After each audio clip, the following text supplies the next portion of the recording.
Naitwa Mikaeli Kulwa. Mikaeli kutokea wapi? Kutokea Chamapo. Nini ambacho unataraji kukisikia kutokea kwa mgombea mwenza kiti cha urais kupitia Chama cha Mapinduzi CCM, Daktari Emmanuel Nchimbi? Yani ninachotarajia kuomba kwa rais wetu ajitahidi tu kutubadilishia mazingira. Hata kule kwa sababu umeme tayari kweli umeshafika, lakini na misaada ajitahidi kufanyaje. Na barabara zetu ajitahidi kuziweka sawa, kwa sababu gari zinahangaika sana hizi za mizigo. Hata wagonjwa wakipata shida tunahangaika sana kimazingira. Mimi naitwa Masanja Ramadhani Ngomeni. Kutoka wapi? Kutoka Itobo. Nini ambacho unategemea kusikia kwa mgombea mwenza kiti cha urais Dr. Emmanuel Nchimbi? Nini ambacho unategemea kukisikia kutokea kwa mgombea mwenza wa kiti cha urais kupitia Chama cha Mapinduzi Daktari Emmanuel Nchimbi? Nini unatamani akiongee ndio itakuwa ni sehemu moja hapo ambayo tunaona ameongea kitu kizuri kwako? Yaani ninachotaka kusikia hapa ni mambo ya kuendeleza nchi yetu. Kwa mfano kwenye eneo ambalo unatokea, unadhani nini kinapaswa kuboreshwa zaidi? Ninachotaka kuboresha sana ni mambo ya tiba na mabarabara. Nashukuru sana. Haya, asante sana. Naitwa Elizabeth Bundala Mwezigwela. Kutokea wapi? Natoka hapa Nzega Itobo. Nini unategemea kusikia kutokea kwa mgombea mwenza wa kiti cha urais kupitia Chama cha Mapinduzi Dr. Emmanuel Nchimbi? Sera gani unatamani kusikia?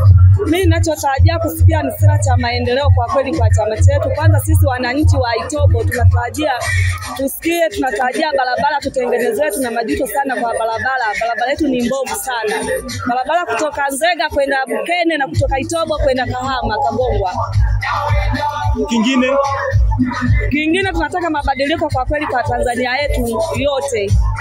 Tena tunataka tupate mabadiliko kwa hali na mali kwa juu kwa kweli. Asante sana. Ndio. Haya, asante. Mimi naitwa Veronica Shija. Kutoka wapi? Kutoka Itobo Twale. Nini unategemea kutokea kwa mgombea mwenza wa kiti cha urais Dr. Emmanuel Nchimbi? Mgombea tunategemea tutengenezee barabara ya lami. Vile aturekebishie nauli, tunateseka sana. Nauli kutoka hapa kwenda Nzega ni 4,000.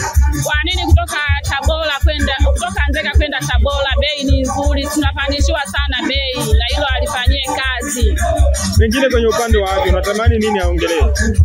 Upande wa afya. Upande wa afya, kwanza watoto tunateseka, madawa hospitali hamna, ukienda unaambiwa ukanunue. Unatamani pia aongelee hilo? Natamani pia hilo kuhusu dawa, na wazee hawajaliwi sana wakifika hospitali. Hawapati huduma inapotakiwa. Nikushukuru sana. Haya, asante. Naitwa nani? Naitwa Grace Karoli, ni mkazi wa kitongoji hiki cha Utare. Nini unatamani kusikia kutokea kwa mgombea mwenza kupitia CCM Daktari Emmanuel Nchimbi? Nini unatamani akizungumze leo kwenye mkutano?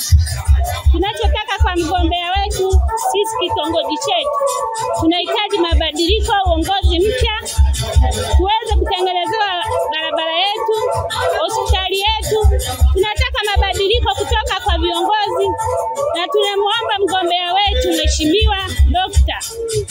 akaweze kuunganisha viongozi tuliowachagua, na kwa kutokana na miaka mingi tulikuwa tukichagua chama, tulikuwa tukichagua watu tunaowapenda, lakini kwa mwaka huu tumechagua viongozi tunaowapenda watutumikie. Tunamwomba Mheshimiwa aweze kuwaunganisha wadogo zake walioko chini yake, waweze kupatana na kuelewana, ndio tutaweza kupata mabadiliko yaliyo mazuri. Kama wadogo zake hawataweza kuungana na kushirikiana, ndio maana mabadiliko hapa hatutapata. Hivyo basi sisi kitongoji chetu tunaomba tuweze kuunganishiwa hawa viongozi wa chini, watambue kwamba sisi wana CCM ni watu wa mzazi mmoja, baba mmoja, mama mmoja. Hatuhitaji utofauti, kubaguana, ubaguzi wa rangi hatuhitaji. Tunahitaji haki sawa kwa viongozi wote waweze kuelewana kusudi tupate mabadiliko. Asanteni. Na pengine kwenye afya unatamani kusikia nini, au kwenye upande wa kina mama? Kwa upande wa kina mama unataraji kusikia nini azungumzie? Kwa upande wa kina mama